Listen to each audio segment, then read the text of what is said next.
This week on our show, we have a special guest, Jeffrey Wittenhagen. And a Mario runner? Really? Really?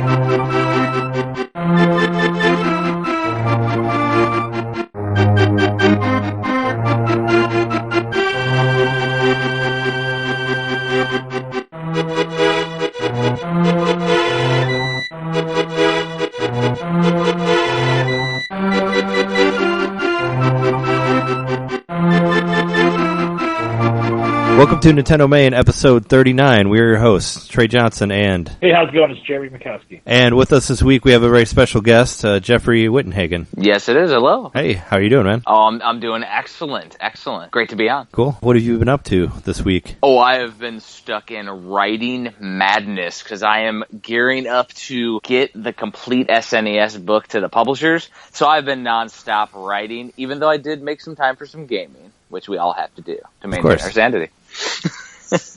What have you been playing? I actually was playing Legend of Zelda: A Link to the Past, but a special way.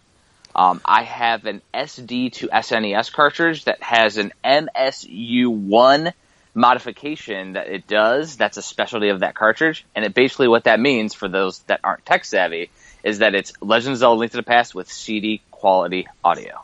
Oh, nice! Freaking awesome! Freaking awesome! So it's like orchestrated, or does it just make it sound better? It doesn't make it sound better. What it is it's like a mapper that was never released for the Super Nintendo that's on this cartridge, and the cartridge plays ROMs off of an SD card. And there's people who have hacked current games and put CD soundtracks on it with the ROM. So it reads these as like they're not MP3s, they're like some proprietary thing that reads into that mapper, which is a whole bunch of computer speak.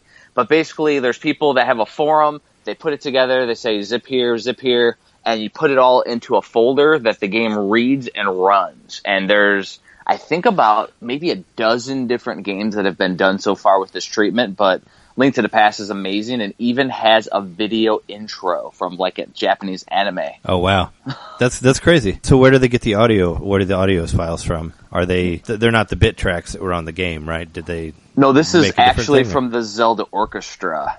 Okay, that goes around. Yeah, like there's a Mega Man X one where it's like a whole metal cover of the game. Oh yeah, with actual metal guitar. Like it's actually a CD soundtrack that you're playing the game to. Okay, yeah, it's ridiculous. That's awesome. Yeah, I was just curious where they got the audio from. Oh yeah, I guess you could do that super cool thing. Yeah, you could do that for like anything. I guess you could put like the Wind Waker soundtrack on there. You know, on the sure. If they did that, or that's cool. Yeah, I mean the cool thing is because you can convert the audio on your computer, and you could essentially put any file as long as you name it what the file's expecting. You can name it whatever you want, and so you could be playing Super Mario Brothers music with Legend of Zelda or something like. Be awkward, sure. But you could. Yeah, yeah, that'd be fun. But yeah, it was a super fun one, and I'm a member of the VGBS podcast. It's been going on a while, and basically we do this BS homework that we do, and we're going to do a whole Zelda retrospective, and that was part of that. So that's why I was playing it. Oh, very cool. Yeah, it's pretty cool. Yeah, definitely. We did I think we did like a Twilight Princess retrospective thing. Ooh, on this show, but I think that's all we've done for Zelda so super far. Cool though. We're still, yeah. I mean, I was gonna say I still haven't busted open my Wii U version. Oh, okay. Yeah, it was right around the time that came out. We did like a retrospective on it. Oh, cool. I've been playing Axiom Verge on Wii U. It just came out. Just came out last week, so it's a lot of fun. I've been playing that as well. That game's awesome. It is. I bought the soundtrack too on iTunes because I really liked it. I bought it for like $10. So how far have you gotten in it? Because I originally got the PS4 version when it came out, and I got to a point where, like, it's Metroidvania style, and I kind of got stuck. And then when I only have so much time to dedicate to a game, and then like maybe an hour or two a day, and I just didn't go back to it after maybe my second or third time playing. Oh, for sure. I just got like the electricity weapon that shoots like a ball of electricity in front of you. Yeah. And I just got there to where I can open some of the doors from there. But it's a hard game. Like, I was getting killed whatever I got to after that. But I've only, like I said, I don't have a whole lot of time to play either. So I've only gotten like a few hours into it, but it's been fun from what I've played of it. Have either of you gotten the little alien, the face hugger that you can like warp into and then go through little corridors? No, not yet. I actually just started playing it today myself. Okay. How about the reality warper where you can glitch out levels? I haven't gotten that yet either. I mean, there's levels that are already kind of like shaky and glitchy It's that I'm giving walking you a through. hint. Yeah. Because the game is so creative. I mean, it's ridiculous. It's one of my favorite games of last year that was released for the PS4. Sure. Yeah, wasn't it didn't the guy who didn't he used to work like with Nintendo directly? Was I correct on that? Yeah, he was part of getting the indie games off the ground. Yeah, he was the indie guy, right? Yeah, that's what I remember reading about that. And it's like one dude that programmed it all, which was the craziest part of it all. Yeah, and he did like the soundtrack too, I think. Oh yeah, I think he did all of it. But yeah, it's super cool. Yeah, it's just one of those games, man. Like, I'm glad it came to Nintendo. I mean, I have my roommate has a PS4 also, but it's always nice to play things on Nintendo when it's available. Yeah. Now, was it also ported over to the PS Vita finally? Because I haven't really been following it. I don't know. I haven't been following it either. Because I heard it was going to be like cross-play, so if you already bought the PS4, you could get the Vita one for free, so that way, and your saves carry over. So I could play it on my Vita that is collecting dust. Yeah. I mean, that's an interesting system. It's a nice system. They just kind of, I guess they've kind of abandoned it a little bit. Well, it's like the indie homebrewers and indie game developers haven't done that because all the limited run games, they have a Vita port and people are rabid about it. But it's like Sony itself like crapped on it. It looks like it is out for Vita. It came out in April. Oh, okay. Okay, yeah, see, I really haven't been following it then. I'm a slacker. That's awesome. But, I mean, there was something interesting that you guys mentioned, which was that you don't have time, which is always an interesting aspect that I like to see other gamers and, people that are also doing podcasts and things, is like, as we get older, we start doing projects, like, we have less time to dedicate to what we're passionate about, even though we're doing awesome, endeavors, like, I'm writing books, you guys are doing podcasts, I'm doing a podcast every once in a while too. Like, it's an interesting aspect, you know what I mean? Oh yeah, for sure. Well, I mean, editing this podcast has kind of taken up a lot of my time. Plus I do like a movie podcast with my girlfriend also. And I also do like a video game radio show type thing like once a month where I put together like a mixtape sort of video game songs and put that on here also. So there's awesome. Like other shit that I work on also that kind of takes up a lot of time. And yeah, that's one thing like listeners don't ever understand is like, I don't do the editing for mine. It is a intensive beast. It takes forever, yeah. Oh my goodness. It's unimaginable. And like you guys that do the audio editing, my hat's off to you for sure.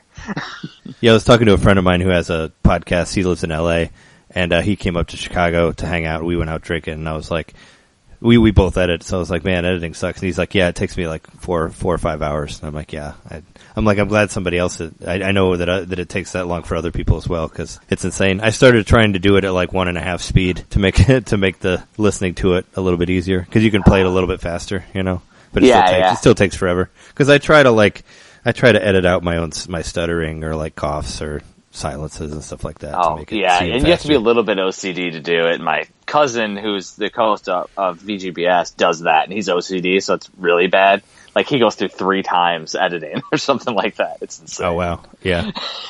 I just go through it like second by second pretty much and like look at, try to clean it up as best I can. Oh, okay. But yeah. Always good, man. Always good. Yeah. But anyway, back to the games. The other aspect is that I feel a little bit of the pain because I had to do my Kickstarter video for when I did the complete NES last year, and it was a beast to the point where this year I actually Wood from Beat 'em Ups did my editing for the Super Nintendo Kickstarter. Oh, sure. Yeah, I feel it, man. Yeah, totally. No way. You guys saw the announcement of the Mario Runner today, right? On iOS? Yeah. Super Mario Run. Shigeru came out himself and introduced it at Apple's event. Yeah, that's crazy. Absolutely. It was kind of mind blowing to see him on an Apple thing. What do you think about that? I mean, I'll get it. It looks fine. I mean, they're not going to charge for it, are they? It's going to be like free to play. Actually, it says it is not free to play. Oh, wait, I've seen reaction videos where they said, it's going to be free to play with a buy-in thing. But I think it was one of the other videos that I saw on it, and they said they are smartly not making it free to play, and it's going to be like a single price, even though I don't think it's announced. Yeah, I was wondering about that because it looks pretty good. I mean, it looks pretty good for a free to play thing. So really, what's going to make or break it in the casual market is the price. Because if they decide to do a Square Enix style $20 game, it's going to be a no-go. Yeah. But if they do like a couple bucks, everybody will buy it. Under $5, it's a seller. If it's $5 or more, it's going to be iffy. Yeah, that's what I was thinking. I mean, I'll pay like $5 for it if it's $5. It depends on what ends up happening. I think it's important that there's some sort of demo at least, or you can play the first few levels for free. They've got to do that. That's the only way a mobile game will sell, I think. Well, there's got to be a free demo. There's no way it wouldn't. You know what I mean? But to me, a guy who doesn't stop running in a Mario game typically, like, it won't be much different than me playing Super Mario Brothers, but it'll just be interesting how the infinite runner aspect is, because I'm not a huge fan of playing those more than for like 10 seconds. Sure. It doesn't look like it's forever though, because there's flags and some of the levels, like they end. You gotta get to the end and get a score and all that. Did you ever play like the NES remix games on Wii U?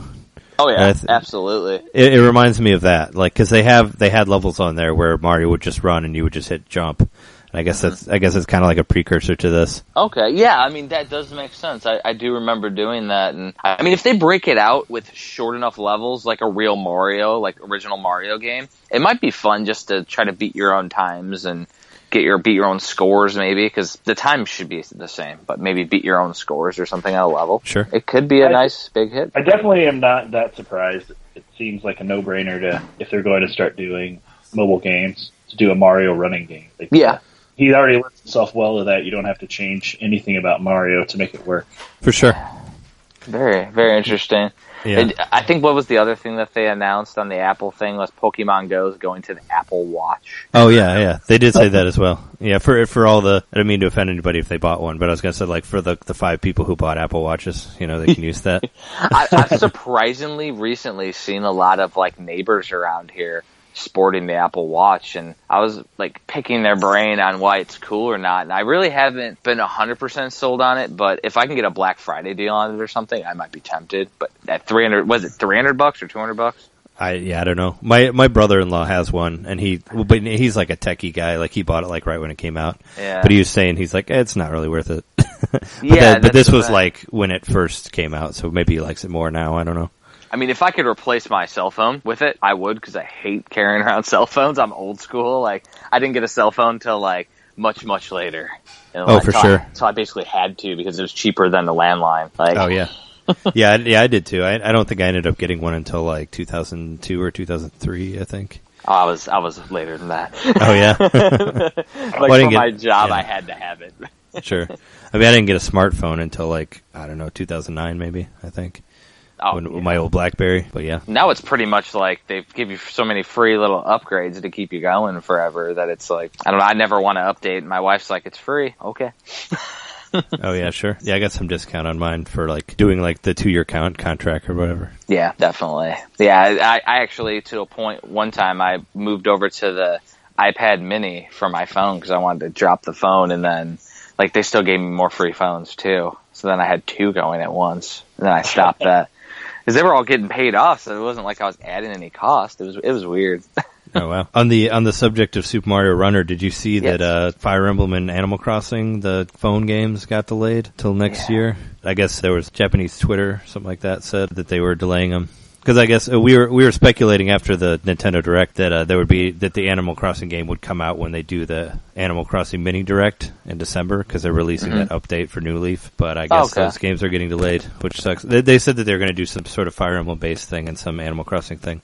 Yeah. For mobile, but I guess those are getting set aside for Mario Runner now. Well, do you think maybe they'll say, "Oh, we're going to delay it," and then when the Animal Crossing Direct happens, they're like, "Oh, it's available now," and it's a big surprise because it's now coming out quote unquote early. They always stick to their delays. They really do. Yeah, they do, and they delay all the time. You're right. And they delay constantly. Yeah, that's what I was thinking was that when they did the Animal Crossing thing, they're going to be like, oh, it's out right now, because they like to do that in their directs and say like, oh, these games are ready. But if they said it's delayed, I don't think it's coming out this year, so it's too bad. That's sad times. But, hopefully it'll be earlier next year. Did either of you see that when they did the Nintendo Direct in Europe, they also, because they released the Virtual Console Skyward Sword, but they also released new Play Control Pikmin for Wii in Europe and Virtual Console for Wii U, which is pretty awesome. Yeah, they got 2 games. They got 2 games on the Direct. That at all. Yeah. I'd love to get a hold of that. Yeah, me too. I was like, why didn't we get it? So it's not getting released in the US at all, or is it going to be like next year? I don't know. It's Europe gets. They seem to get a lot of games on the Virtual Console before we do. Like they got like the Xenoblade Chronicles game like way early. I know they got like Kirby's Epic Yarn like way early. They got like Super Mario RPG way early. Like all this stuff that didn't come to America until months after. So I don't know. They seem to get the better deal on that. I think Xenoblade was like a year after at least. At least, yeah. Well, was it Xenogear or Xenoblade Chronicles, or was it Last Story that had to have the whole Project Rainfall for them to actually release it out here? Oh, that was for both of those games. It was like for 3 games. Both. Because Pandora's Tower was the third. Yeah. Well, Pandora's Tower got released on Virtual Console, so you could play that on Wii U, which is cool because it's pretty pricey to try to get the actual version of it. And Xenoblade Chronicles was finally released on Virtual Console also, which I had it on 3DS. But the Last Story was never released. But yeah, those were all part of that the Project Rainfall thing. The Last Story was never released? Are you sure? Well, I mean, it was never released on digitally. That's what I mean. It was released as a game. I'd say because I have like a physical copy. I thought with like the CD sealed to the front of it or something. Oh yeah, no, it was released on Wii. I was saying it was the only one that wasn't released digitally through Virtual Console. Oh, okay, yeah, because the Pandora's Tower was an interesting one because I actually got the limited edition with a black Wiimote from Europe, like way before it was announced for the US. Oh, nice. So I could play it, and now that version is like uber rare.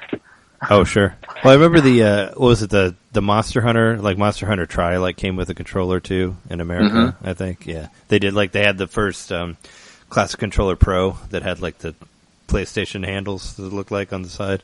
Yeah. I didn't care for that version. I liked the first, was it Pro Controller, but that was just like a Super Nintendo one souped up a little bit. Oh, yeah, for sure. No, me too. Yeah, it was just a Super Nintendo controller with 2 analog sticks.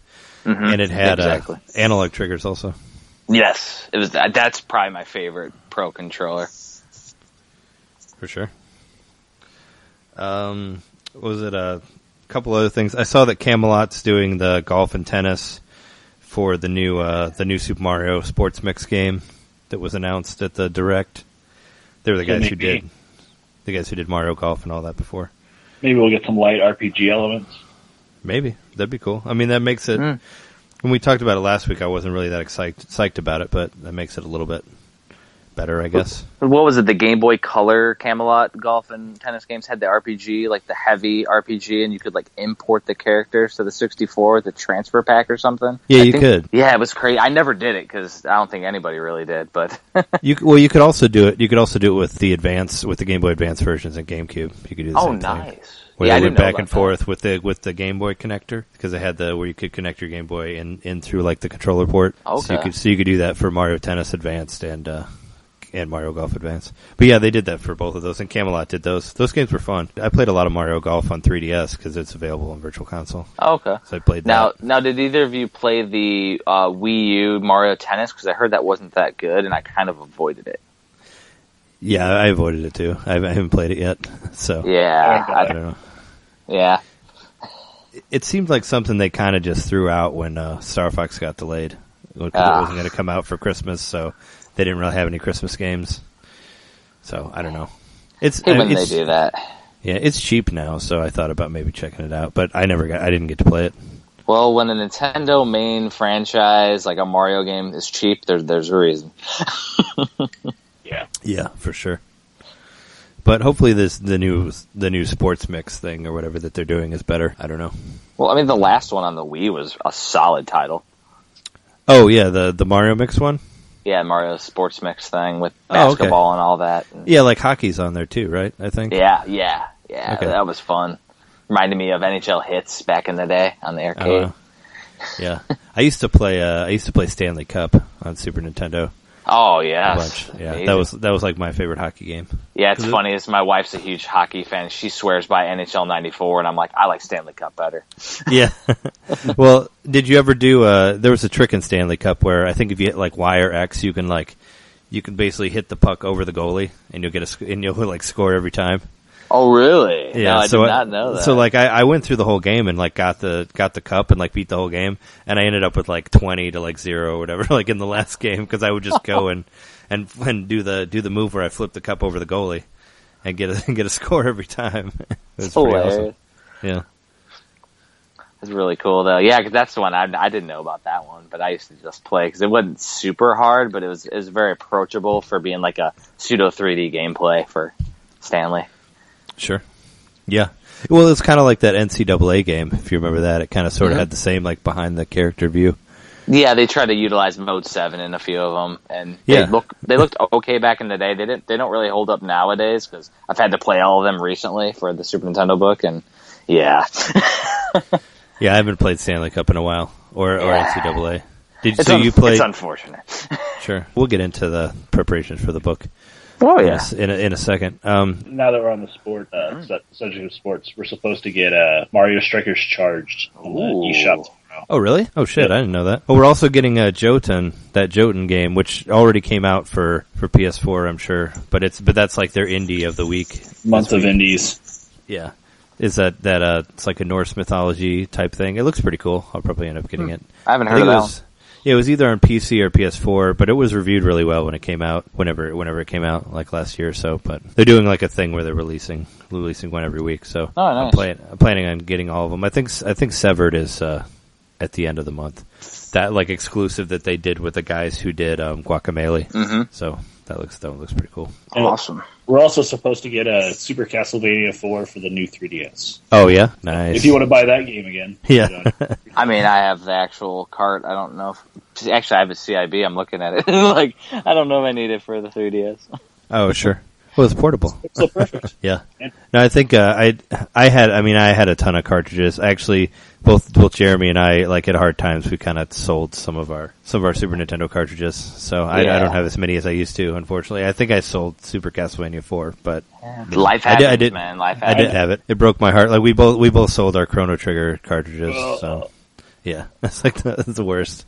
I made a mistake one year. My sister bought me the CIB version, but the box was a little rough, and I ended up my wife ended up selling the box. And now I use those box protectors, and it doesn't matter if the boxes have a little patina; they makes the box look awesome. And I'm like, now I don't have the box for Chrono Trigger. Should have kept the box. Should have kept it. But at least you got the cart, right? Oh yeah, absolutely. It's one of my daughter's 4, and it's one of her favorite games. Oh, nice. Does the save memory still work on that? I've ironically never had an issue with any battery save failing. Knock on wood. I have. Yeah. Because my Final Fantasy 6/3, the one that I had in high school that I played through, the save battery died on that. Oh jeez. Yeah. So I ended up selling that one, but I didn't feel as bad about selling it because the save battery was gone, so I couldn't really. I'd have to play the whole thing in one sitting, and that would take, that'd be insane, It's the Super Nintendo one. Yeah, pretty much, until it burns out. Oh, they don't burn out. I mean, I catch my daughter, she plays Fun and Games and Mario Paint, which are both, Super Nintendo mouse compatible, and she plays them, and I noticed that my Super Nintendo's been on for, days straight, because I'll look and I'll be like, oh, it's still on. Oh, no. She hasn't played it since Thursday, last week. I know that the NES would overheat because when I was a kid, my older sister she overheated our NES playing Super Mario Brothers 2. Well, did you have it on carpet or something? That's the other thing. It was in. I mean, I don't remember. I was really young, but I remember she played it until the NES didn't work. She had to turn it off for a while. Yeah, I was very very young though. But yeah, because that's one of those things. Back in the day, mine would either be on carpet or inside of a cabinet or somewhere that's not conducive to leaving something on. Yeah, it was in a cabinet. It was in a TV stand thing. So, oh yeah, that would make sense. Yeah, it's just trying to put a new system in those and watching them explode in heat. Yeah, totally. All right. Well, do you want to take a quick break and then we'll get into your books and whatnot? Cool. All right, cool. I'll be right back. You too.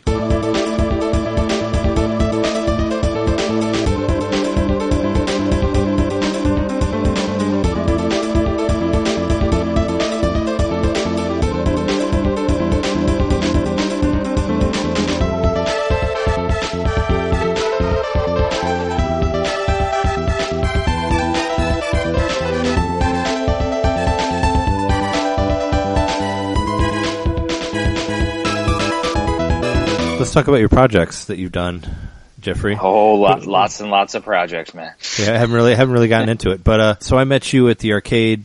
Was it the Arcade and Video Game Room Expo? The couple weeks ago, the Chicago one. Chicago Expo. And and you showed me the was it the NES collector book? Like what is the official name for that? The Complete NES, which is all the officially licensed U.S. releases for the original Nintendo, the 8-bit one. Oh, okay. But is it similar to the book that got taken down by Nintendo somewhat? I think we talked about that. It's not. The one that got taken down by Nintendo, it actually had Nintendo on the cover with like a seal of approval that was edited and all that. Yeah. So they had to put like unofficial on it and they could release it. But theirs is essentially a more of an artistic picture book with like 2-page, screenshots and like a tiny bit of like a little description of what it is, like a tiny text of like this is Duck Hunt or something. Okay. But yeah, that's why Nintendo took them down, was just because of how they branded it. I didn't put Nintendo on my cover, so. Oh, okay. Yeah. Good to go. Like, sure, it's NES. Like it's the same thing, but it's not trademarked the same. And so, yeah. But mine is more of a collector's book where I have a screenshot box art, and then I have a checklist on there for box cart manual that you can check off as you collect the games. And I did that mainly for myself. Oh, yeah. And I put a bunch of information about the games too, like the developers, the publishers, how many exact players there are, which, I'm playing each one, so I know if it's 6 players, there's 6 players alternating or something. Oh, okay. So, that's cool. Yeah, get pretty far in depth on that one. Yeah, that was my second book that I had published, but it was the big one, how I got on a map last year, was the Complete NES. Okay, cool. And didn't you tell me that you set a record also for a specific game, like with Twin Galaxies? yeah, that was hilarious because the AVGR Expo was smaller in scale because it was a first year, but Walter Day was there. Yeah. So like he's the original Twin Galaxies scorekeeper, used to run that website, and before that ran an international scoreboard. And I'm like, well, everything's slow right now. And I'm like, there's an arcade machine over there, and it's called Enigma 2, which nobody's heard of. And the ongoing joke goes, what the heck is Enigma 2 the whole time? Yeah. But basically I was like, hey, Walter, will you do an introduction for me? And like, then we'll talk about Enigma 2, and then I'll set the first ever world record on it. So I did that live and on camera for everybody. It was hilarious. Had you played it before?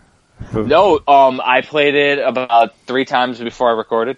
And I played it just enough so where I could flip the game, which nobody's ever done before, and so I could commentate while I did the record, which, as you know, if you're trying to talk while you play a game competitively, you play terribly. Sure. Yeah. So it was funny, but like, it was just hilarious because that's like a classic Billy Mitchell story, the Pac-Man Donkey Kong dude, where he says like back in the day, they used to go around to arcades in Ottumwa, Iowa, which was, the video game capital of the world. And they used to go around and go, all right, let me go play Pango. And now I'm the world record holder in Pango. Like, but you're the only one who ever played it. Oh, so, sure. Yeah. Like, I did that on a 1979 arcade machine, like last week or 2 weekends ago. It's like classic. Yeah. That's awesome. A bucket list, man. It's a bucket list. Yeah. No, I thought about that when I first, I think I mentioned it a couple podcasts back, but whenever I discovered the Twin Galaxies like online, I would go through there. I was like, who has the score for this game? Or like, what's a weird random Super Nintendo game that maybe nobody played? And I tried to go through there and see if there was something I could beat. But yeah, that's awesome. And Enigma 2, I hadn't even heard about it. Oh, me neither until that weekend. And then when they said, oh, this is the only one known on KLOV, the killer list of video games where all the arcade collectors go. And I'm like, really? So then I type it in Twin Galaxies, no record. I'm like, yeah, there we go. That's awesome. Let's make it a spectacle. That's what I told Walter. And the irony was the guy who recorded me, he recorded my panel the night before where we had the guy who did the artwork for Dragon's Lair on the panel with us. Oh, seriously? Don Bluth? Yeah. Don Bluth was the guy who initiated the whole thing and did all the animation.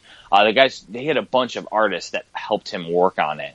And one of them is Philo Barnhart. And that's who was on our podcast panel that we had but he also did artwork for Beauty and the Beast. He did all the character animation for Little Mermaid, including the Little Mermaid. Like, the dude is a legend. And his dad, I didn't even realize it. I recognized his dad's name once he showed like a video clip. His name is Ray Barnhart, who did all the animation and artwork for all of Disney movies from Cinderella to Jungle Book. Like, did everything from childhood. Oh, like, that's insane. Like, it was like mind blowing that we're sitting there on a panel for our little podcast with like legendary people. like these guys, like the coolest thing, which was completely random, was probably like one of his lesser known movies, is he did The Secret of Nim. Oh, I love that movie though. I loved that movie. Like, that's one that like a lot of people don't know, but anybody who lived during that era is like, that's our favorite movie of all time. Oh, it's amazing. It's like up there with like, what was the other one? Black Cauldron? He did that one too. Oh, he did? Yeah, those were two like super dark animated movies that I loved. Exactly. And believe it or not, Little Mermaid, he did the Ursula parts. He did all the dark parts. He did all the Beast parts for Beauty and the Beast, all the dark parts. Like, he added all the cool stuff that I liked as a kid from animation. He's the one who like added that to it, which is like, it's crazy. He's had an influence on childhoods. You know what I mean? Oh yeah, totally. That's cool. The crazy thing is typically we do those panels like a 90s nostalgia, and we kind of quiz everybody in the room that's comes to listen, and we just like do a big conversation while we're all like drinking beers. And Philo's like publisher was with, and he is like a wonderkind. He was like sitting there like running the whole show, and the guy was awesome. Like, he completely made our panel like legendary. It was really cool. And then the guy video recording it, ended up being not associated with AVGR Expo. That's where I was getting back to when I started the conversation with. Oh, wow. So he wasn't part of the expo, but he was recording ours because of who we had on there. And he recorded me doing my record. I found out he's the one who's doing the Donkey Kong documentary that's coming out. Oh, okay. So he's like a really like good like documentary, videographer, and I'm like, holy crap! So this is going to be an interesting video whenever this world record thing comes out, man. Nice. It's gonna be crazy, and that's just me, just some basically startup author, which now I've gotten my name out there a little bit, but I still consider myself, a little self-published author type thing. Nice. Getting out there. What was your first book that you did? So my first book's an interesting one. I am going to re-release it because of the story behind it, because basically nobody bought it because they didn't know it existed. It went through a European publisher that basically folded like a month after my book went into publication. So like nobody had a chance to really buy it, and trying to do print on demand for a tiny, not a tiny book. It was like 250 pages, but like for a color book, it's expensive to do print on demand. But it was called Hidden Treasures, Rare and Unappreciated Gems. And if you notice, when I just said that title, it didn't say video games anywhere. So they like didn't use the title that I had for the book. Oh, okay. Yeah. I was going to call it Hidden Gaming Gems, like generation by generation, because I cover every generation in gaming. And they're like, oh, that doesn't make any sense. And then after, my book was published and everything, then Metal Jesus Rock started doing Hidden Gaming Gems. Everybody started doing Hidden Gaming Gems. And I'm like, damn it. People would have saw my book and wanted it. And so, and the cover's like blue. People love Hidden Gems, man. Oh, yeah. The cool thing is, though, is that I've learned so much now since I've went through the complete NES. And like my first books that I did were like in Microsoft Word, but I've now learned InDesign and all the crazy, layout aspects. So when I'm doing the re-release of Hidden Gaming Gems, it's going to be not only is every section going to have more articles in them per like generation, but I'm also adding the whole current generation of games. So like an Axiom Verge probably should go in there if I haven't already written one. I'm not sure. Oh yeah, sure. I mean, there's going to be so many games that just kind of get overlooked in the current gaming generation. And us being retro gamers, we know about an Axiom Verge, but does, my nephews who just play Call of Duty all the time, do they know about it? Yeah. I don't know. Probably not. They probably don't care. They see the game, but they don't know the root of it, what it's coming from. And exactly. Really expect it to be a great game, which it is so far. I love it. Yeah. And I mean, that first book, along with the NES one, and then my future side projects and future books, I do them all for me, because I think they're cool, and I try to cover something that's never been done before in a book format. So, like, nobody did a Hidden Gaming Gems, which I think still nobody's really published a Hidden Gaming Gems book. Oh, sure. I don't think There are a lot so. of YouTube videos I've seen, but I don't. Videos. But, like, as a book, yeah. Published book, I don't think. As something that you could put on a coffee table and, like, just, be able to sit back and enjoy and print. So what would you say, I mean, so you said you did one, like, for each generation. Like, what are some hidden gem games that you had in there for, like, NES or, like, Super Nintendo? Oh, let me pull out the book. if you don't mind. Oh, no, it's all good. I mean, we kind of do hidden gem episodes. Like, we've done some podcast episodes where we talk about weird RPGs that are available on, like, Virtual Console. Mm-hmm. Yeah, like we say, obscure games or whatever. But we kind of do something like that.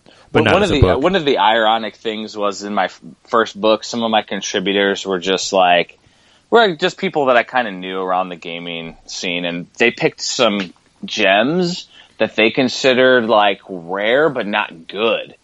So they were writing, like, crappy things about games. Like, I'm like, hidden gaming gems is supposed to be, like, a positive thing. Yeah. And there were European ones, so the publisher took those. Okay. And published them. Yeah. I don't know. I mean, there's something to say for, like, I do want to see a terrible game if it's rare. Like, I still want to see that. There's some value to that perspective. And, like, it's not necessarily a rarity value that we utilized to put them in the book, though. That was the one thing. Oh, sure. Well, I was going to say, like, would it be, like, they say something like Flintstones 2 or whatever, because it was, limited release, but it's not necessarily a good game. Like, I figured it'd be that type of stuff. Actually, right. Flintstones 2 isn't terrible. It's not awful. I think I played it on like a ROM disc, but playing on the actual Nintendo, it's a little bit better. But the rarity ones, like the unlicensed ones that are rare, like a Menace Beach or something, Action 52, or those aren't that good. Let's see. For third generation. For NES, what did we throw in here? Looking in the back in the table of contents, which I don't even know if is all inclusive. Star Tropics, Tubin, nothing extremely rare. I have Star Tropics. And they're not supposed to be rare. They're supposed to be like a gem. Like, basically, like Nintendo. The key with that one, and that one was written by a guy Eric Bailey, who now runs like NintendoLegend.com and SkirmishFrogs.com. Way before that, though. He wrote that. But basically he covered Star Tropics because it was a cool aspect that it was actually a Nintendo-published game, given away basically with, like, published heavily in Nintendo Power, and really still nobody really played it back in the day. Yeah. That was one I actually got when I was a kid because I read the Nintendo Powers. Yeah. And they said it was really good, and I rented it, and I was like, oh, this game's amazing. So I didn't end up getting it, and I played through it later because it's pretty hard, but... that's a cool game. And I even got a Star Tropics 2 also, or Zoda's Revenge. Yeah, Zoda's Revenge I didn't really get into, but actually it's almost a better game. Like, interestingly enough. They did the whole, like, where you can, like, move while you're jumping now, which I thought was kind of weird, and you can do, like, the diagonal jump.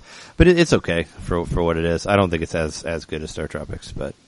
Yeah, I like Star Tropics because it had that, like, where when you jump, you only go, like, one square. Mm-hmm. And now, in Star Tropics 2, it's a little different, where you can actually kind of move while you're in the air, and you can accidentally kill yourself if you try to play it like you did the first one. That makes sense. So they kind of changed up the control a little bit, which was annoying. But yeah, that's a cool game. Yeah, it was one of those. I guess people missed it, but it's good. We did a show about that too, and then you can get that on Virtual Console. 1 and 2 are on there for Wii and Wii U. Excellent. Yeah, that's a really cool one. One of the other ones I did from the second generation for the Commodore 64 was Space Taxi. It was a classic game. It's unappreciated. Like, you essentially are flying this little space taxi on a single screen, and you're picking up and dropping off passengers. And as you get through levels, like, crazy stuff happens, like you're playing on essentially like a ping pong table and avoiding the ping pong balls. Or there's like radar towers shooting radar, and it pulls you in different ways, kind of like the one level in the original Ninja Turtles where you got the magnets pulling you. Like, oh yeah, super creative game. Oh wow.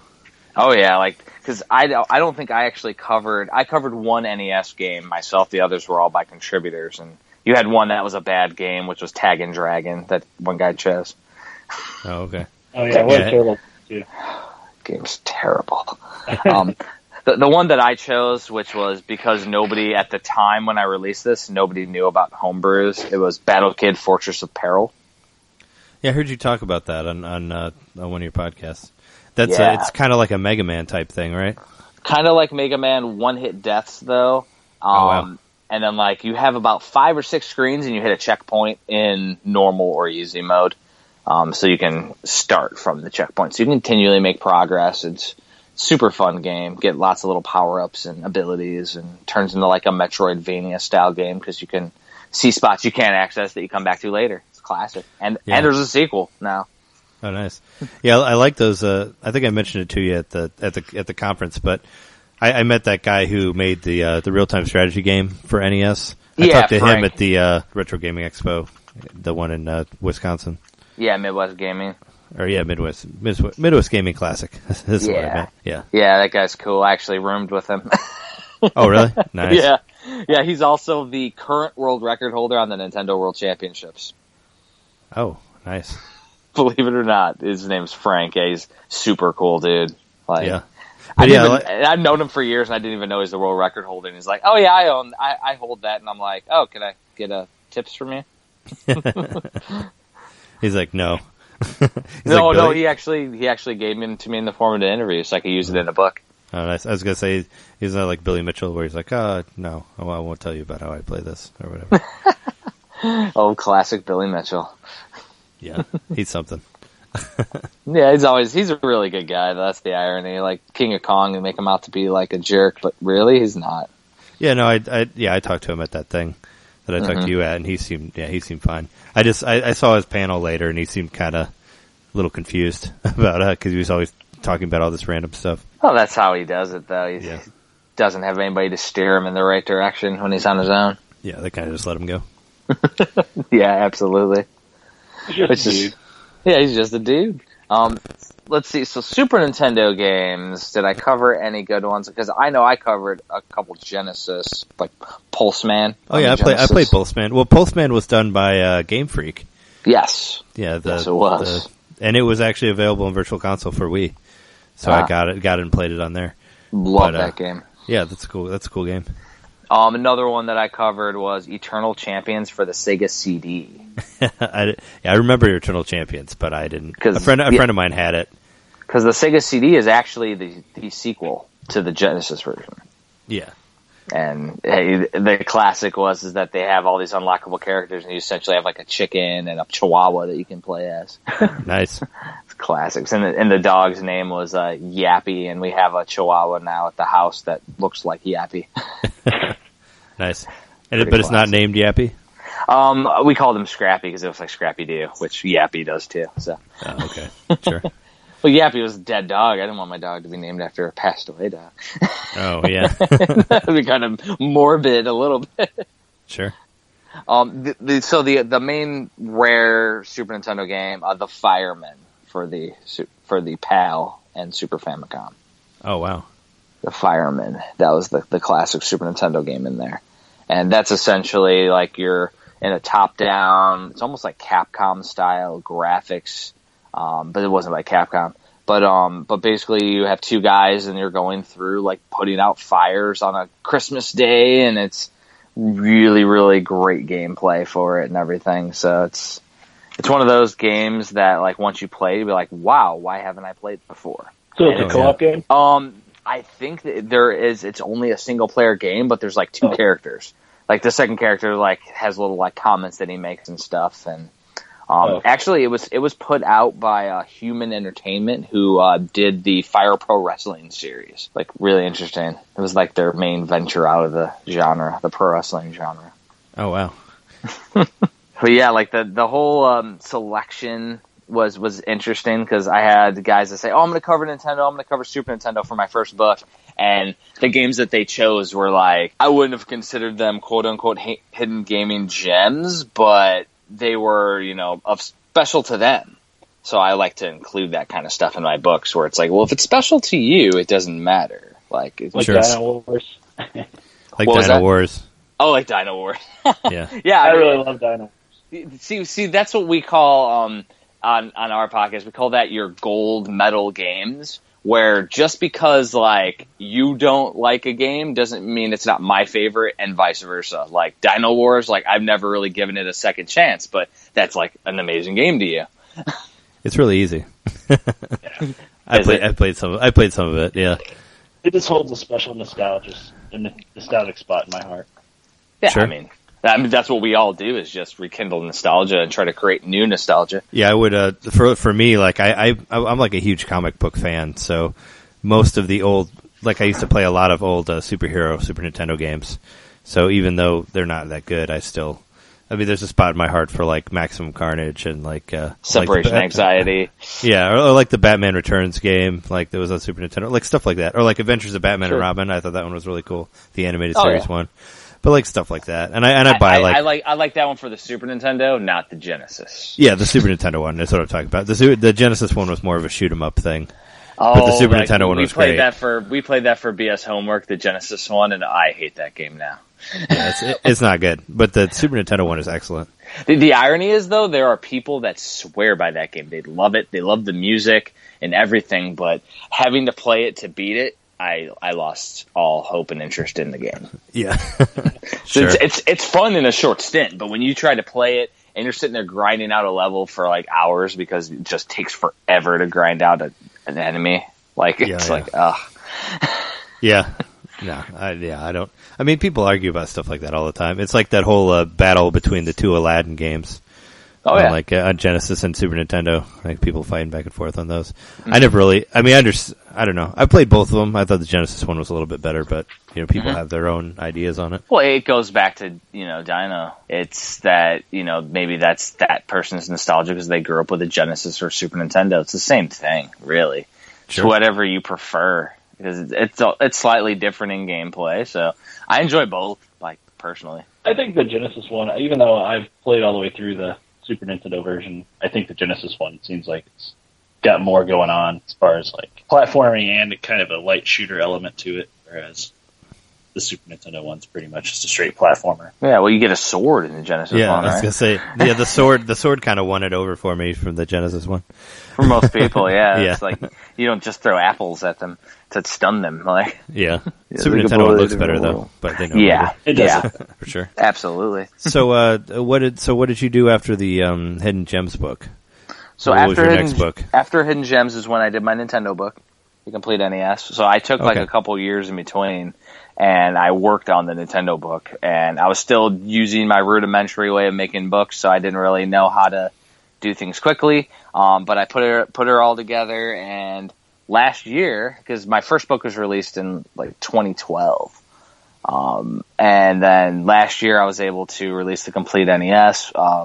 It was basically when I took it to Kickstarter, it was pretty much complete, and I just put some finishing touches and had it published by, I think it was before September of last year, when my Kickstarter ended in July. So like about a month and people started to get their books. But yeah, that was the major one. And then while I started working on my next project, I decided to do a side series of the Video Game Culture Chronicles. And so basically what I'm doing in book series is I'm starting with my nostalgia, which is 1990, because there's been YouTube channels and other things that have done the 80s. Like Retroware TV did the video game years, and they covered the 70s and 80s. So I'm like, nobody's really done the 90s. Nobody's been covering the 90s. That's my favorite time in gaming. I might as well just start in 1990 with the launch of, Mario 3 and go from there. And, that's my favorite time. And everybody's read those. And instead of doing the minimalistic style like I did with the complete NES, I, learned InDesign in between the NES and the Culture Chronicles, and I have extravagant layouts now with full art, and, it's almost like a gamer's comic book. That's really what people have told me it is, and it's essentially going to be a Britannica for video games too, because it's going to cover every year and all the main gaming events for every console. It's a really cool little piece. And, I'll be just covering everything about anything. If I know people that participated or if I can find them, I do interviews. So, Nintendo World Championships happened in 1990. I actually had interviews with Thor Ackerlund and Robin Mahara and Chris Tang, who all participated in it. Oh, wow. Yeah, they're all in there. And then, of course, Frank was a world record holder, so he did his how to, play the game well and in the Nintendo World Championships. And the irony, the thing that I learned from that was that the Tetris game drops the blocks exactly the same time every time. So that's how you can maximize your score in the World Championships. Oh, wow. So you memorized the Tetris level. He memorized the Tetris patterns, and that's how you can maximize the game. I thought that was interesting. That's a good thing to know. Yeah, it's super, Wow. super cool. Yeah, so, I mean, I don't have a photographic memory, so I basically would have to play it a million times anyways. But, yeah. Sure. And then, so my original intent with the Culture Chronicles was I was going to try to get the books out quarterly, do them shorter, and then there's just too much stuff per year. So it ended up turning out to be a lot longer. My 90 book ended up being 150 pages instead of 100. And then 91 is like 200 pages, so or even more, I think. But yeah, it's insane. So yeah, so the key is I actually just got I had 91 at the Chicago Expo, but it was the proof copy. So now I have the full print run that came in actually last week, and they're all mailed out now to all the backers. Nice. And that was the one that had Mario and Sonic on the front, right? I think I looked at some of that. Yeah, the console wars. Yeah. Mm-hmm. Nice. Yeah, that one had the console wars on it, and so that one I have an interview with Stephen Lucas, who won the Nintendo Campus Challenge that happened that year. Who goes to Galloping Ghost Arcade in Chicago? He lives out there in Chicagoland. Oh, nice. I talked with him online though, and he just happened to be there, which is pretty cool. Nice. And this one was the first time I actually had some guys, other writers in the community, like Hardcore Gaming 101. It's a pretty big writer in the the niche retro gaming community. He got some contributions from him, and both books actually had Paul from PCEngine.co.uk, Paul Weller, who's done a few books himself on the TurboGrafx and PC Engine. Oh, okay. So cool. Yeah, I'm trying to get contributors so it can make it like a community book, which actually got out of hand with my latest project.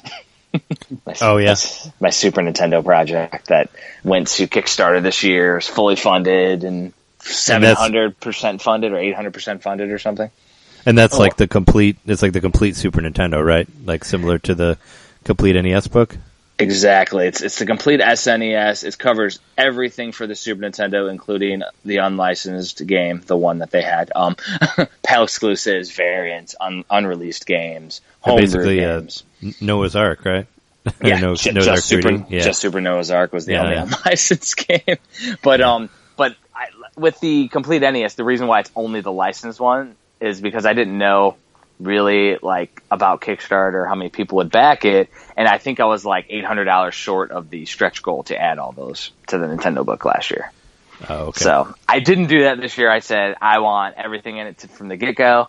And then I hit a stretch goal where I actually have a second book that's going to be written with it, which is the Super Nintendo Compendium, that's going to be graphically like the Culture Chronicles, so it's going to be full-page spreads. Oh, okay.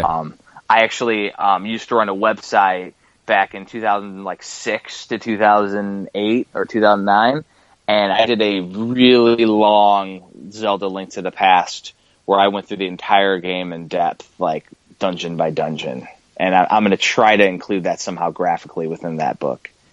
I think that'd be super cool. It's like have all the original artwork from all the dungeons and do some cool stories, because I want that to be more personalized stories. And anybody who was following or saw my Kickstarter knows that I think I have over 20 contributors from all over the internet, guys like Sean Long from RGT85, Scott Squatch, some of the mid-range guys, all the way up to GameStar81, and what was it, the Nostalgia Critic said he's going to do an article. Got a metal band they do a bunch of cool funny gaming related stuff. It's called Psycho Stick. out in Chicago. They're from Chicago. Oh, wow. They're doing an article because they're huge gamers. They actually have a Mega Man song that they do. They were playing at too many games, and I saw them. Gerard the Completionist, the Game Chaser said they would. Retro Liberty, the guys who do the NES Pursuit.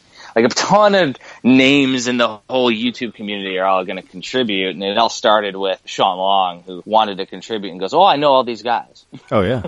and when he knows guys, I know a few guys too. So I added the ones I knew, he had the ones he knew, and then it turns out to be this giant collaboration that's going to be a really cool piece. And I mean, the whole Super Nintendo, everybody loves Super Nintendo. So yeah, it's going to be an amazing book. One of my favorites with a Nintendo. Those are my two top. Still can't decide.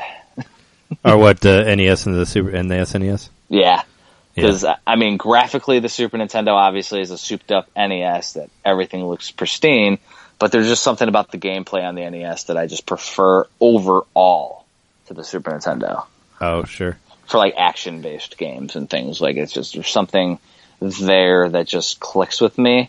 But on Super Nintendo, there's so many amazing RPGs and in depth. Like my favorite game of all time is Zelda: Link to the Past. So it's good. It's a good game. Amazing. Were you upset that A Link to the Past didn't get an amiibo from the Nintendo Direct? Because they said they were going to do Zelda Classic amiibo, but there's no there's like an 8-bit one and a Ocarina of Time and two Wind Waker ones. But no pink-haired Link to the Past Link. I was upset about that. Yeah, I mean, I want them to do one, and they probably will eventually. Nintendo likes money. We all know this. Yeah, they'll probably do it on their second run. But yeah, no, Link to the Past is amazing. I love that game too. The irony is that we were at this store last weekend, and we saw a World of Nintendo actually had an Ocarina of Time Link was sitting there on the shelf, and I'm like, oh. My wife's like, didn't I buy that from you? I'm like, no, she got me the Skyward Sword one back in the day, the rare, quote-unquote one that was rare, but it wasn't. Just people kept buying it up. Oh, so, sure. Yeah, I got the Ocarina of Time Link, though, from the new World of Nintendo line. I thought that was pretty cool. Yeah, totally. I have a huge Zelda shrine in my collection, 3 shelves worth of every Zelda game and every variant ever released, including Japanese releases. Even the CDI games? Yeah, even the CDI games. Oh, wow. That's awesome. Yeah. I mean, I have rare stuff like the Motion Plus, or not Motion Plus, but like the Zelda Ocarina of Time ones where they have a special aspect to them for the release for the 64, in Japan. There was a special Rumble Pack edition of each. Oh, wow. That one in Mario 64. And so I got even those. I got bootleg Oracle of Ages and Seasons along with the real one. So I actually have ones that are in black cartridges that were never released. And they actually work on the original Super Game Boy, which the Game Boy Color ones don't. Oh, but they're the black they're definitely cartridges bootleg. were for both. I opened them up and they're definitely bootleg. They have black blobs on them and stuff. I even have A Link to the Past that on the Famicom.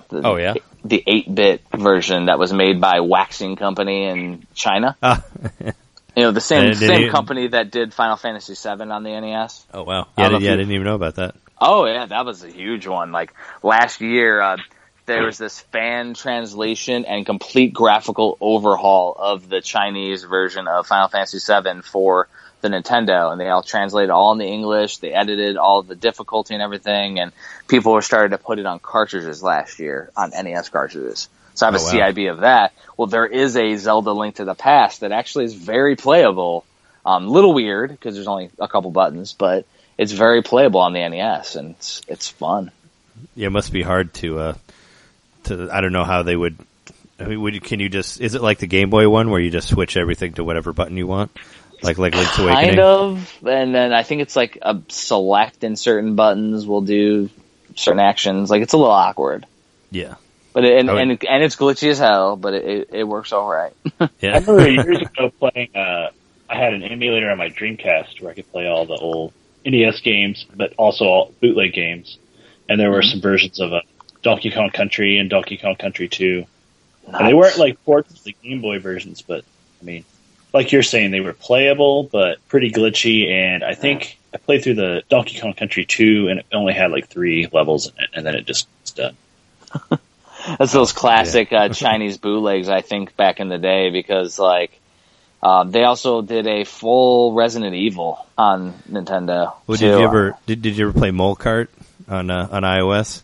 Like that was the Japanese version. It's basically Mario Kart. Like the levels are the same and everything. Oh, nice. It got pulled, but it came out like I don't know 5-6 years ago. Oh. But I downloaded it and played it. It's just called Mole Kart, but it was basically moles and carts, and they basically had the levels that were in like all of the 3D Mario Kart games were in there. Like they had like the ones from the GameCube and like from Wii and all that. And nice. They just took them right out of the game and put them in there and called them Mole Kart. Yeah. Basically made a couple grand. Yeah. I got a hold of No Mario Sky. It's been taken down, but I downloaded it before. No Mario Sky? I haven't heard of that one. It was a game made for, I don't know if I'm saying this right, Ludum Dare. It's a game competition, and I think it's Sweden. I'm not positive. Mm-hmm. And so you have it's either 48 or 72 hours to develop a game. Some people threw together this hybrid, like Mario and No Man's Sky thing, where it's all side-scrolling, and you can go to different planets, and the Goombas all look different from each other. Oh, nice. Yeah, I've not heard really of that one. Interesting. I wouldn't say it's fun necessarily, but it's really interesting. Yeah, now, it's like a 2D version of the No Man's Sky. That's pretty cool. Did both of you guys play the another Metroid 2 remake? No, I missed out on my chance to download it. Oh, I got it. We both missed it before it was pulled. I got it that day, and the day it was announced, and like, oh, of course it's pulled. Nintendo was getting trigger happy back during that time frame. But yeah, I got my copy, and it's outstanding. Yeah, I was hoping they would just take it and then like just distribute it or just like produce it. Be like, oh hey, come work for us. That would be they definitely have to make do more a lot sense. of testing before they would be comfortable releasing. Sure. Oh, Sure. it's because they're like a Japanese company that started in Japan. They want to originate their IPs seemingly from the original creators, or at least with input from the original creators. So fan projects tend to get canned. It's really weird. I mean, it was just like when you guys mentioned the book getting pulled. They with the NES Mini that they announced, right after they pulled that book, they also announced a book with I think it's only covering 17 games or something in the book. But it's a companion to the NES Mini. It's just a licensed game book. It's weird. I think it's by Prima or somebody, but it's like they're only covering. Yeah, like they're only covering 17 games on. I'm like, well, mine covers every game. And so does the book that was pulled, the European book. Mm-hmm. So it's really interesting that they would, not just offer a publishing deal to that guy and just pull him. But they didn't mess with mine at all. But I don't think I'm at that guy's level because he made like $250,000. I'm definitely not at that level. So just try to keep it low, aim low, so you don't get noticed. Oh, I mean, if people want to support me to that point, great. But I'm not. That guy's been doing books for a long time. Like, it's not like this is really my second Kickstarter. And he's done 8 or 10, or he's been doing for a while. So, I mean, it's one of those things where he already has a fan base. And what killed me was this year, all the European shipping rates went up. So I charged the actual shipping, and that kind of killed everything. Because people want to, for some reason, think that shipping a book should only cost $10, and I'm like, well, it costs $5 in the States, but it costs $30 to get it to you in Britain. It's got to go over the water to get to you. Well, it's just they don't offer media mail, which stinks. Mm-hmm. So, I mean, it is what it is, but that's why I told them. But I hopefully know some people now overseas that might be able to ship to a hub. So maybe in future projects I can cut international shipping prices down. That would be nice. Totally. Absolutely. On the subject of the NES Classic, what do you think of their games that they've chosen for the 30? I mean, I think it's a pretty solid, retrospective of the NES. Of course, everybody's complaining that Contra's not on there and Super C is, but other than that, I think everything's pretty solid. I know they couldn't put Castlevania 2 because of the mapper issue. I mean, Castlevania 3? Oh, yeah, Castlevania 3. Sorry, I apologize. Yeah, I wondered why it wasn't on there, because Castlevania 1 and 2 are on there. Yeah, it's a specialty mapper with extra sound chip, and they probably just didn't want to bother porting it. So it's extra stuff thrown into the actual cartridge to make it run on the NES originally? I mean, yeah, there was extra sound channels if you played on like a Famicom. Oh, okay. Yeah. Is it like the same? Is that the same reason why they like have never re-released like Star Fox or Yoshi's Island because of the chip? I think so. Like they just kind of want to avoid aspects like that, like trying to do anything special because they want to do it quickly and affordably, of course. Yeah. And there's a lot of people that really think that there's going to be a second NES Mini, but I really don't think Nintendo's going to do multiple iterations. I would really love a Super Nintendo Mini. I mean, that's what everybody. I mean, I'd like them to just keep going and make like a Game Boy Color Mini or like a Game Boy Advance. You know, that'd be awesome. Like, just make a little portable that has like 30, 40 games on it. They would make money off that. You know, like make a backlit like old Game Boy. I'm just hoping that Nintendo's dumb, just like the Neo Geo X was, where they just put an SD card in it, enclosed inside of it. Like, you know, they close it all up, but there happens to be some easy way for people to hack it. Oh, and then it's just right, and then the emulator software's there and everything, so you can just mess around with it. Plug and play. Like I'm already assuming that Ben Heck's going to be on it day one, and he's going to hack his to be able to run something like that. Because I mean, imagine like it upscaling to HD perfectly. Like they have Mike Tyson's Punch Out on there, and I do have like world records on every boxer in that game. So I'm going to know if there's lag at all in that game, and I've never played a version on a big HD screen without lag. Yeah, I'd be interested to see. Yeah, I want to know how the output on that is. If it's like actually, if it's actually good or if it's actually correct. You know, I don't know if you guys are tracking the AVS that was just released. What's the AVS? The Advanced Video System. It is an HD NES that plays cartridges and Famicom cartridges. Yeah, no, I saw it at the Milwaukee thing.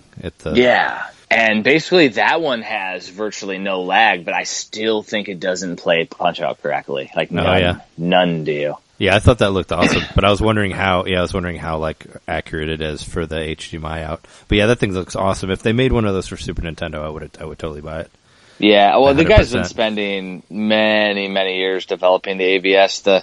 The coolest aspect that I like, which is why I'm going to get a copy, is the scoreboard aspect to it.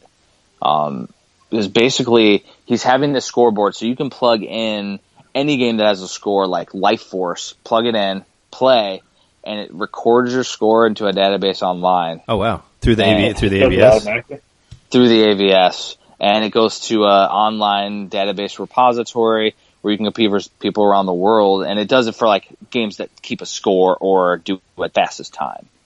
So. Oh, nice. And there's when I was, because I played one of the old test cart ones way before when they actually had the scoreboard online, and it was pretty tough to get it to save properly. Like I set a world record on Double Dragon 2, and then I tried to get it to save, and it wouldn't. And then I was like, oh, now my game's reset. Oh. Son of a bitch. That sucks. It was, I recorded it or whatever, but it was like, damn it, I could have had the world record for the game on their database and screwed over everyone.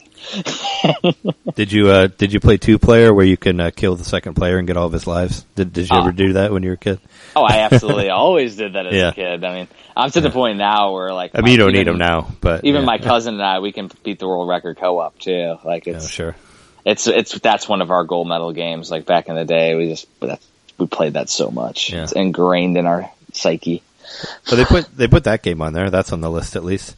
Yes, it is for the NES Classic. I'm really bummed that Dragon Quest or Dragon Warrior, at least the first one, isn't on there. Like that would be, I thought it would be amazing because they have Final Fantasy 1, but it'd be nice to see one of the Dragon Warrior games on there. Yeah, it was actually an interesting omission since back in the day they basically gave the game away with Nintendo Power. Yeah, they did, and now that NX is like supported Nintendo a lot because they did all those re-releases on DS and now they're doing the re-releases on 3DS of Dragon Quest. I'm just surprised that they didn't put something on the Classic as well. Yeah. So, I don't know. Very, very interesting. I was bummed about that. Now, an interesting tidbit about the NES Mini. Did you know that the packaging for the States is the, like, later Nintendo released packaging, like the NES 2 with the red bar across the top, or the Mario 3 pack-in, whereas Europe got the original first release box art. Oh, no, I didn't know that. Yeah, because when they announced it, I went to Amazon.co.uk and you could pre-order them. So I pre-ordered the UK version. It was the same price shipped. Oh, wow. So I pre-ordered that because I don't even think the US one ever went up for pre-order yet. I think it did. Yeah, I thought it did, and then it went away already, or did it not? It might have went up for a hot minute, but I work during the day, so if it goes up during the day, I'm SOL. Oh, sure. Yeah, and you gotta be right on that shit. Oh yeah, limited run games. Like if I happen to be not working that day or something, or if it's on a weekend, I can typically get one. Yeah, for sure. If they did make a Super Nintendo Classic, like what games would you want to be on there? They can be like hidden gems or Nintendo made ones, or what would be a list? Well, all the standards have to be on there. The Mario RPG, Chrono Trigger, Earthbound. Sure. Zelda, Mario's, Metroid, all of those have to be on there. Yeah. I would like some random, Sky Blazer, for example. That's a super hidden gem. Sky Blazer. Yeah, I remember that one. I don't think I played it much, but I know what you're talking about. I personally, for me, I'd like to see the Super Star Wars games on there. That's like a gold medal thing for me. Was that series? I loathe those now, but I liked them as a kid. I mean, Super Empire Strikes Back especially was like my favorite. I played the shit out of it when I was in high school. Oh yeah, and I know they're pretty tough, but I thought it was really fun. Going more obscure, games like the Twisted Tales of Spike McFang should be on there. Run Saber. I played that game. Oh, I played it on an emulator, but I played the Spike McFang game. Oh yeah, the game's super fun. It's not that really that hard, but it's engaging, it's colorful, it holds up well over time. There's a lot of games in that territory that should be on a Super NES Mini. And then of course I would like to see some of these homebrew developers get on one. That's why I was hoping with because there's that guy Pico that did the cartridge, the little plug and play for the Wisdom Tree games recently. Oh, okay. On Kickstarter, and he made a plug and play for Wisdom Tree. Yeah, because he bought the license to it, or got the go ahead to create, Wisdom Tree games. So he did a plug and play. It was just essentially a Nintendo controller that plugs into the TV, but it's not HDMI. But I was hoping that somebody would, do that for Nintendo homebrew games to get those out there more. Yeah, that's a niche thing that I love. I love getting my new Nintendo games every year, and there was 30 or 40 released this year alone. Yeah, that's insane. I'm actually, for a future project, I'm doing my Culture Chronicles, but my next one that I'm doing for the Culture Chronicles, I'm going to do the year in retro 2016. Everything retro related that was released this year. Oh, cool. Everything that we love. That's great. I totally read that. Well, because it's not in one spot. Like you have the NES Mini and the classics like that. I'm going to cover games like maybe Zeo Drifter that was released with limited run this year and stuff like that. Oh, okay, yeah. And I Am Setsuna and Hyper Light Drifter and games that were retro inspired, but also the 30 NES games that were released, the 20 or 30 Commodore 64 games that were released this year. There was 10 or 15 Genesis games released.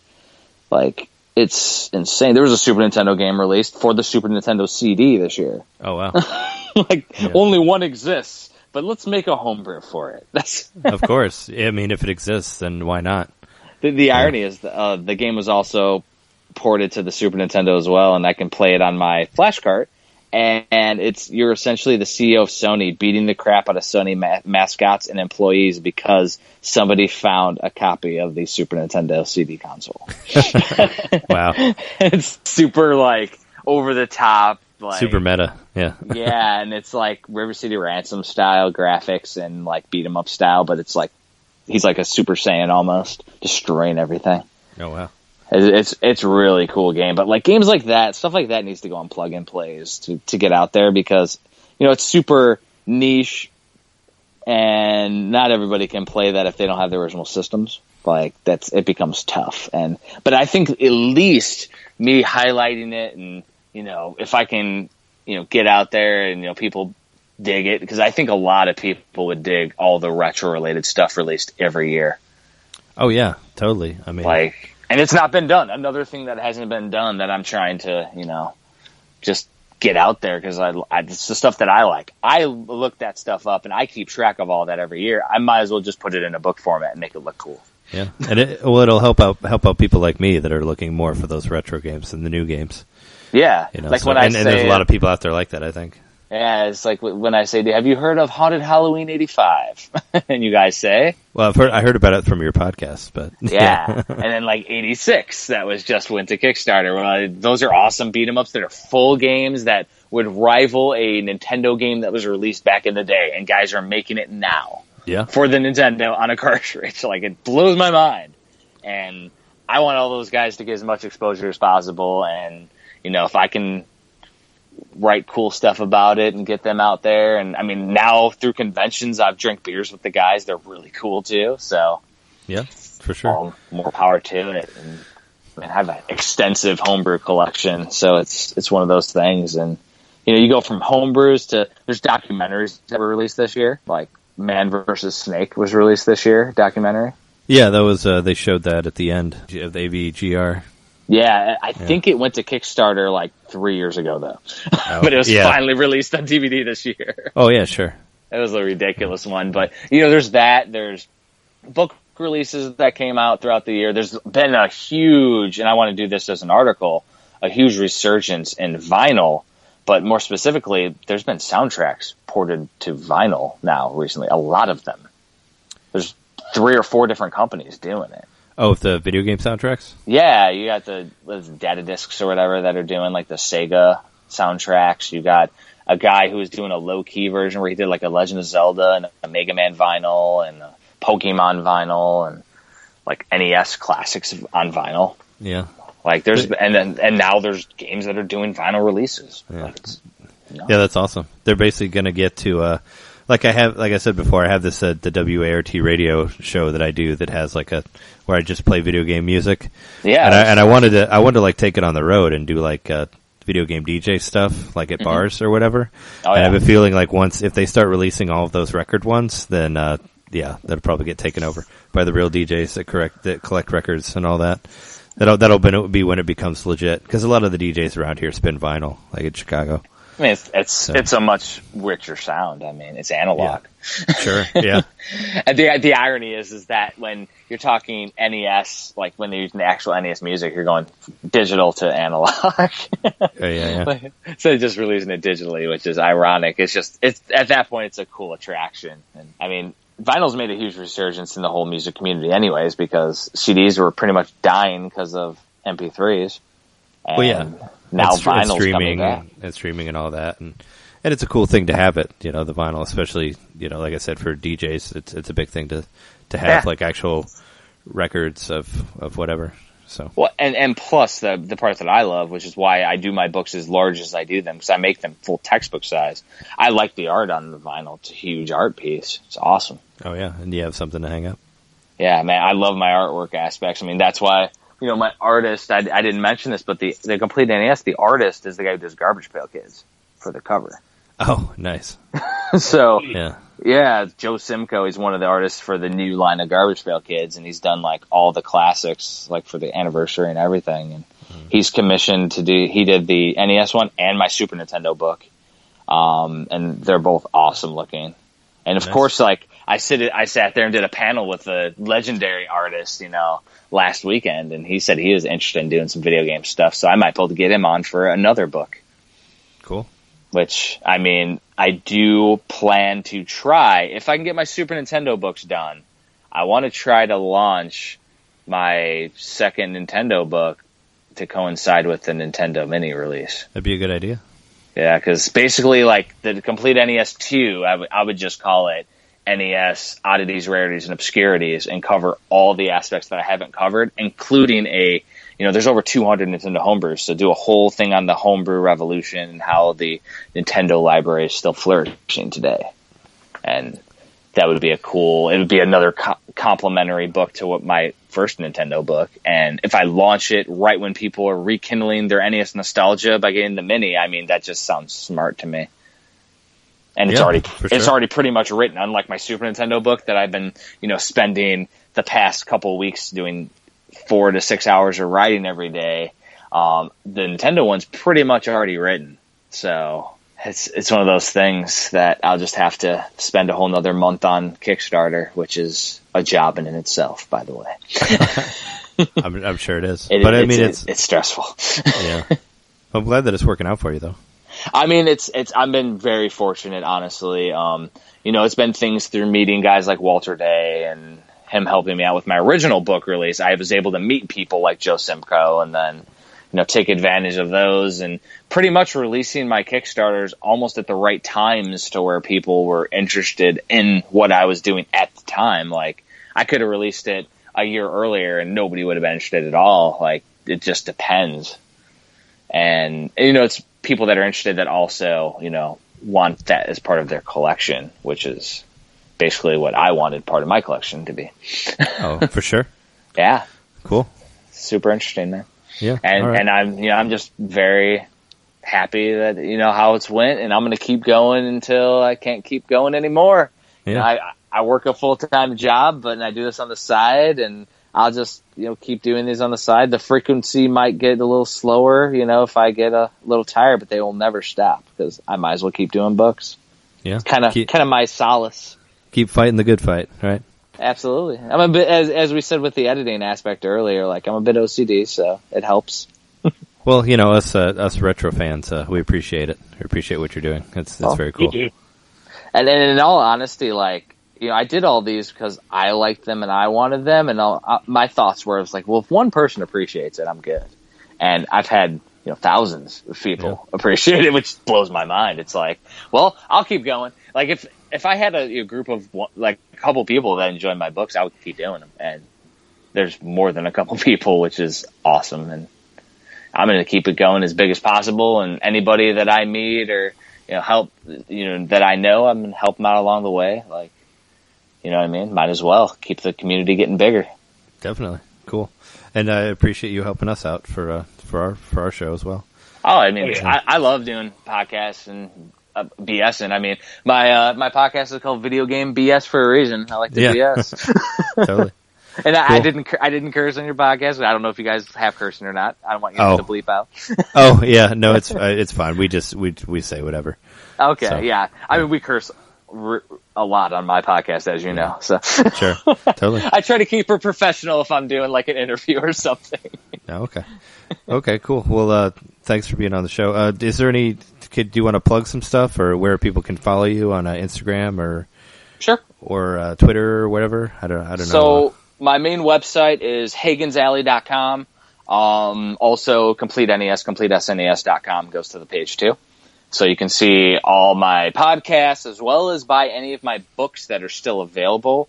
That being said, all my books are, self-published. So basically all my supporters on Kickstarter are in reality, helping make this a reality. So these are all my first print runs. So once this print run's gone, I won't have any books until I do like a whole nother, Kickstarter or something, which I haven't even decided if I'm going to do more Kickstarters for the same book in the future. Okay. Cause if I go print on demand, that, the book that's $50 will be like 80 because it's full color and giant. Like they're like the only reason why I can get them down in price is because we do them bulk. So, but yeah, so hagensalley.com, at GamingVGBS on Twitter. I think Facebook has the tags now too. Okay. I think. But yeah, I think it's just the Complete SNES on Facebook is the main page for my books. They wouldn't let me put Hagen's Alley for some reason. No. I tried to change it to that and Facebook's like, no. Huh. So it's ironic, but yeah, like I try to keep everything simple to a blog. My Culture Chronicles has been on Patreon, but there's an issue with Patreon. The general population thinks that it's just YouTube channels going there asking for donations and stuff. And they don't realize that somebody like me can go on there and do book releases and charge people per book. So they think I'm monthly charging them or something. And so I don't get hardly any backers on there. So I think I'm going to have to begin to migrate that just keep everything in one place like Kickstarter. Okay. Kickstarter's been great. It's crowdfunding, And I've released books, so it's like, the whole negative connotations of somebody doing a game and never releasing it. Like, I've released books through Kickstarter already, so it's one of those things where it's proven that people who support me, they're going to get their items, which is good. Which is good. But yeah, I'll be on Kickstarter. My Super Nintendo book, though, is still available for pre-order while I'm writing them, even though the Kickstarter's done. It's on BackerKit. But if people can go to my website, HagensAlley.com, and there's a link there. Also, I do a tiny URL for it, which is, it's just tinyurl.com/SNES backer. And when you go there, you can see all the items, and I actually have add-ons such as a full leather cover for the books by a leather maker in Europe who hand burns them and then custom paints them by hand. Oh, wow. Like stupidly, ridiculously awesome stuff. There's a leather-bound tome now for the Super Nintendo book, which I got a sample for my Nintendo book, and they're really, really expensive, but they're like old-style tome from an 1800s bindery. That's crazy. Like, it's just stuff that I do because I wanted to do it, and I'm like, well, if somebody's crazy enough, to want to back it, it's there. And I think 5 people got tomes, and they're $500. That's what it costs me.